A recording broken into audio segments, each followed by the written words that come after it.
Welcome back to another mini blog. আজকে সকাল সকাল স্নান করে নিয়েছি কলেজ যাব বলে। তার আগে দেখো বাইরে কত গরম আর কত রোদ উঠেছে। এই রোদের মধ্যে খবরে বারবার ধরে বলছে বাড়ি থেকে বেরোনো একদম উচিত নয়, কিন্তু আমাদের কিছু করবার নেই, কলেজ থেকে গরমের ছুটিটা এখনও দেয়নি। তো মা আজকে টিফিনে করেছিল ডালিয়া, সেটাই আমাকে টেস্ট করতে দিয়েছে, সেটাই আমি এখন খাচ্ছিলাম দাঁড়িয়ে দাঁড়িয়ে।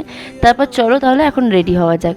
এই গরমের মধ্যে সুতির জামা ছাড়া অন্য কোনো জামা আমার চোখেই পড়ছে না, তাই জন্য আমি এই সুতির কুর্তিটাই পরছি, যেটা আমি অনেকদিন আগে জুডিও থেকে নিয়েছিলাম। মুখে অনেক বেশি করে সানস্ক্রিন অ্যাপ্লাই করেছি, কম্প্যাক্ট পাউডার দিয়ে মুখটা সেট করে নেওয়ার পর একটা নিউড কালারের আইশ্যাডো ইউজ করছি, চোখের তলায় হালকা কাজল পরেছি।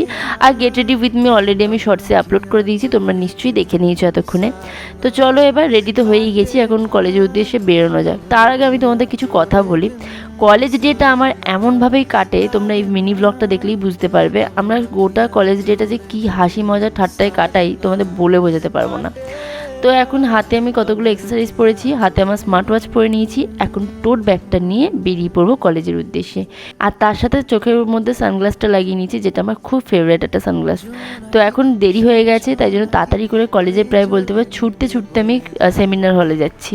হ্যাঁ, আজকে আমাদের কোনো ক্লাস ছিল না, আজকে ছিল আমাদের সেমিনার, আর সেটাই অ্যাটেন্ড করবার জন্য এত তাড়াহুড়ো করেছি। সেমিনার হলের সামনে দেখি আমাদের এবছর যারা পাস আউট করা দিদি দাদারা ছিল, তারাও এবারে সেমিনারটা অ্যাটেন্ড করতে এসেছিলো, তাই জন্য ভীষণ মজা হচ্ছিল। ওরা না একদম আলাদা রকমেরই, জানো না, একটা এনার্জি পিল বলতে পারো।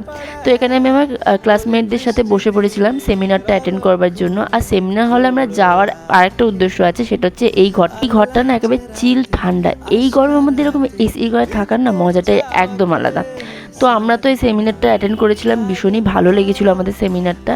তো এখানে আমি আগে সাইনটা করে নিচ্ছি, যারা যারা সেমিনার অ্যাটেন্ড করে তাদের সবাইকে সাইন করতে হয়।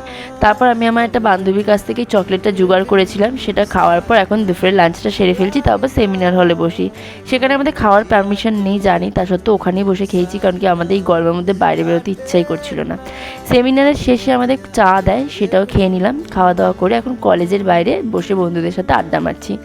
কলেজ জীবনের এই আড্ডাটা আমি জানি না কবে আবার ফিরে পাবো, কিন্তু এই আড্ডাটা না কখনো মিস করা যায় না। সত্যিই খুব মিস করবো, বিশ্বাস করো। কলেজ জীবনটা শেষ হয়ে যাওয়ার পর বন্ধুদের সাথে অনেক আড্ডা গল্পগুজব করবার পর এখন বলতে পারো বাড়ি ফেরবার পথে রওনা দিয়েছি। আজকে মিনি ব্লগটা এইটুকু। ভালো লাগলে অবশ্যই লাইক এবং সাবস্ক্রাইব করে দিও। দেখা হবে নেক্সট কোনো মিনি ব্লগে। বাই।